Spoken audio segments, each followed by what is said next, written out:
आज के मन के लिए हम देखते हैं नीति वचन 3 अध्याय के 5वें पद से। तो वहां पास लिखा है, तू अपनी समझ का सहारा ना लेना, वरन संपूर्ण मन से यहोवा पर भरोसा रखना, उसी को स्मरण करके सब काम करना, तब वह तेरे लिए सीधा मार्ग निकालेगा। यहाँ पास युवकों को सलाह दिया गया। जब हम पहले पद को देखेंगे तो यहाँ पास लिखा है, हे मेरे पुत्र, मेरी शिक्षा को ना भूलना, अपने हृदय में मेरी आज्ञाओं को रखे रहना। मेरे प्रियो, हमें परमेश्वर पर भरोसा रखते हुए, उससे विनती करते हुए उसकी आज्ञाओं पे हमें चलना है।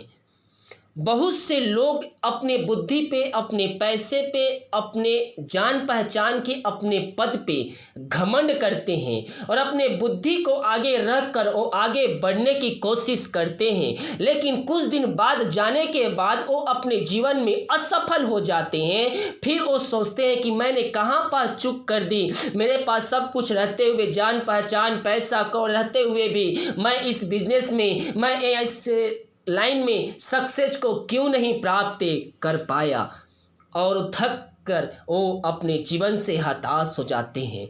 लेकिन मेरे प्रियो, प्रभु का वचन हमसे दूसरा ही कहते हैं। यहाँ पास कहे, तू अपनी समझ का सहारा ना लेना, वरन संपूर्ण मन से यहोवा पर भरोसा रखना। हमें अपने बुद्धि पर, अपने घमंड पर, अपने पैसे के बल पर, अपने समझ पर सहारा नहीं लेना है। हमें प्रभु से प्रार्थना करते हुए उस पर भरोसा रखना है। और आगे कहता, उसी को स्मरण करके सब काम करना। जब भी हम नया जॉब करते, नया बिजनेस करते, नया घर करते, जो भी हम अपने जीवन में पहला काम करें, जो भी हम आगे काम करें, उसमें सर्वप्रथम हमें अपने परमेश्वर का नाम, प्रभु यीशु मसीह का नाम आगे रखना है। उसी को स्मरण करते हुए प्रार्थना के द्वारा, प्रार्थना पूर्वक उस बिजनेस को, उस घर को, जो भी आप करें उसको शुरुआत करना है। तब क्या होगा? तब अगले कहता है, तब वह तेरे लिए सीधा मार्ग निकालेगा। जब आप अपने बुद्धि से, अपने ज्ञान से, अपने पैसे के बल पर आगे बढ़ने की कोशिश करेंगे, हो सकता है उन रास्तों में टेढ़ा में रास्ता आ जाए, ऐसे लोग आ जाए जो आपको आगे ना बढ़ने दो। लेकिन जब हम उससे प्रार्थना पूर्वक उसके नाम को लेकर वो कार्य शुरू करेंगे, तो प्रभु का वचन हमसे कहता है, तब वह तेरे लिए सीधा मार्ग निकालेगा और तुम उसमें सफलता को प्राप्त करोगे। जब हमें सीधा मार्ग निकलेगा, तभी हमें उसमें सफलता मिलेगी। इसलिए हम जो भी कार्य करें, जो भी बिजनेस करें, जो भी जॉब करें, हम उसमें प्रभु का नाम ले, सर्वप्रथम प्रार्थना पूर्वक हम उस कार्य को शुरुआत करें। और अगर कहता है, अपनी दृष्टि में बुद्धिमान ना होना। मैं कहना में पियो, बहुत से लोग अपने बुद्धि होकर, अपने आप को होशियार समझकर, बुद्धिमान समझकर वो आगे बढ़ते हैं, बिना प्रभु के बात किए, बिना प्रभु की आज्ञा के लिए, बिना प्रभु के इजाज़त लिए हुए वो अपनी मर्जी से आगे बढ़ते हैं और वो असफलता को हाथ प्राप्त करते हैं। लेकिन यहाँ कहता, अपनी दृष्टि में बुद्धिमान ना होना, यहोवा का भय मानना और बुराई से अलग रहना। हालेलुया।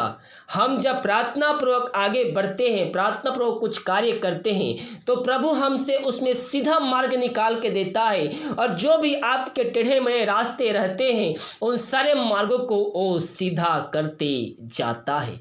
और अगला पद कहता है, ऐसा करने से तेरी शरीर भला चंगा और तेरी हड्डियां पुष्ट रहेगी। मेरे प्रियो, देखिए, हमें प्रभु की जब आज्ञा को हम पालन करते हैं तो कितनी सारी आशीषें हमारे जीवन में आती है। पहला पद कहता है, अपने हृदय में मेरी आज्ञाओं को रखे रहना। दूसरा पद कहता है, ऐसा करने से तेरी आयु बढ़ेगी और तू अधिक कुशल से रहेगा। जब हम उसकी आज्ञाओं को पालन करते हैं तो हमारी आयु बढ़ती है और हम कुशल से रहते हैं। और आगे कहता है, तू भला चंगा रहेगा, तेरी हड्डियां पुष्ट रहेगी। हालेलुया। मेरे प्रियो, हम जब उसकी आज्ञाओं पे चलते हैं तो प्रभु हमारे मार्ग में आशीषों का बरसात करते जाता है। और आया कहता है, कृपा और सच्चाई तुझसे अलग ना होने पाए, वरन अपने हृदय रूपी पटिया पर लिखे रहना। तू परमेश्वर और मनुष्य दोनों का अनुग्रह पाएगा और तू अति बुद्धिमान होगा। जब हम परमेश्वर की आज्ञा पे चलते हैं तो परमेश्वर का ज्ञान हमें प्राप्त हो जाता है, उसका बुद्धि हमें मिल जाता है मेरे प्रियो। हालेलुया।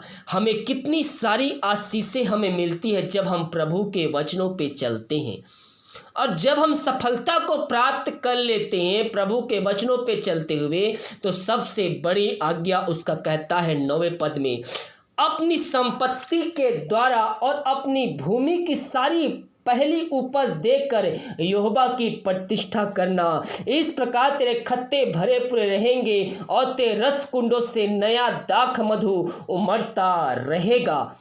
हालेलुया। मेरे प्रियो, हम अपनी सैलरी का, अपनी कमाई का, अपनी उपज का 10वां अंश हम निकाल कर प्रभु कार्य के लिए, उसके प्रचार के लिए हम देने वाले हो जाए। और जब ये हम करेंगे तो प्रभु का वचन कहता है, इस प्रकार तेरे खत्ते भरे पूरे रहेंगे और तेरे रस कुंडों से नया दाख मधु उमड़ता रहेगा। यानी कि आपका खत्ता कभी भी खाली नहीं होगा, उसमें नए नए आशीषें आती रहेगी, उसमें से रस कुंडे निकलते रहेगी। उसमें कहता है और तेरे रस कुंडों से नया दाख मधु उमड़ता रहेगा। यानी कि जब आप प्रभु के वचन पे चलते रहेंगे, उसकी आज्ञाओं को पालन करते रहेंगे, तो उसमें नई नई नई नई आशीषें आती जाएगी, जुड़ती जाएगी, और उसी दाख मधु उमड़ता रहेगा। उसके खत्ते हमेशा भरे पूरे रहेंगे।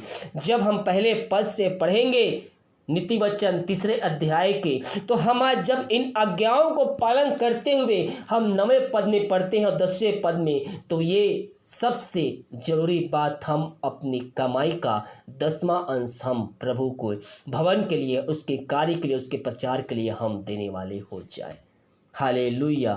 तो हमारे आशीषें उसमें और भी बढ़ती जाएगी और हमारे खत्ते हमेशा भरे रहेंगे। पिता परमेश्वर, इन सारे भाई बहनों को हम तेरे हाथों में सौंपते हैं पिता। ये अपनी बुद्धि, अपनी समझ से ना चलने वाले होए पिता परमेश्वर, बल्कि ये तेरी आज्ञाओं को पालन करते हुए पिता, और तेरे बुद्धि को प्राप्त करके पिता परमेश्वर ये आगे बढ़ने वाले हो जाए पिता, ताकि ये अपने कामों पिता सफलता को प्राप्त कर सके पिता। हाँ प्रभु जी, जब जो भाई बहन तेरे वचन पे चलते हैं पिता, तो उसके लिए मार्ग को तैयार करता है खुदावन। हम धन्यवाद देते हैं पिता। इन सब को पिता बुद्धि ज्ञान से तृप्त कर खुदावन पिता, ये तेरे वचनों पे चलने वाले हो जाए, तेरे वचनों को, आज्ञाओं को पालन करने वाले हो जाए पिता, और तेरे आज्ञाओं को अपने हृदय में पटिया पर लिख के रहने वाले हो जाए खुदावन। यही हम प्रार्थना करते हैं। इन सब को वचनों पे चलने में सहायता प्रदान कर पिता। ये जो वचन सुने हैं पिता, इनके हृदय में उतरने वाले हो जाए पिता, और आज से प्रार्थना को देखने वाले, वीडियो को सुनने वाले, वचन को सुनने वाले भाई बहन वचनों पे चलने वाले हो जाए। यही हम प्रार्थना करते हैं। प्रार्थना सुना, धन्यवाद यीशु के नाम पिताजी आशीष मांगते हैं, सुन दे, आज से ग्रहण कर। आमीन, आमीन और आमीन। हालेलुया। मेरे प्रियो, हम उसकी आज्ञा पे चलेंगे तो हम आशीषों को प्राप्त करेंगे। हालेलुया। इस वचन की तरफ प्रभु हम सबको आशीष प्रदान करें। इस वचन को उस जगह शेयर कीजिए ताकि और भी लोग मसीह यीशु को जानकर अपने जीवन का उद्धार करता प्रभु यीशु मसीह को स्वीकार कर सके। God bless you.